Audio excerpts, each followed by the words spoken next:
आमचं काहीच प्लॅनिंग नव्हतं, पण तरीही आमचा जुळून आलेला हा मेळ होता. मुलीला शाळेमध्ये सोडलं, त्याच्यानंतर आम्ही गेलो होतो मंदिरामध्ये. आज होती संकष्टी. हा संकष्टीचा व्हिडिओ पण मला अपलोड करायला वेळच नव्हता भेटला.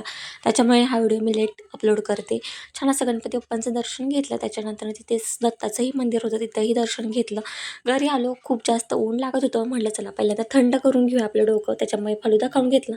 तोपर्यंत मुलीला आणायला जायचा टायमिंग झाला होता. मग म्हटलं चला तिला शाळेतून घेऊन येऊया. घरी आल्यानंतर घरातली सगळी कामे आवरून घेतली. मिस्टरांचं इकडं पाणी आलं, त्याच्यामुळे गाडी धुवायचं काम चालू होतं. त्याच्यानंतर लेकीचं बघा मातीत खेळायचं काम चालू होतं. तिला म्हटलं अगं इकडे बघ, ही बघा कशी पोज देते. असं असतं लहान मुलांचं ना. त्याच्यानंतर आम्ही गप्पा मारत बसलो होतो. लेकीला म्हटलं की सगळ्या वस्तू जागच्या जागी ठेवून दे, पण ती बघा कशी धुवत बसते सगळ्या वस्तू. आम्हाला ना पाणी खेळायला असलं ना की आम्हाला कोणाचीही गरज लागत नाही, मग ते कोणी का असं ना. त्याच्यानंतर तिचा अभ्यास घेतला. अभ्यास करता करता आजीने चन्ना मनाची बोरं आणली होती, ती खायची होती.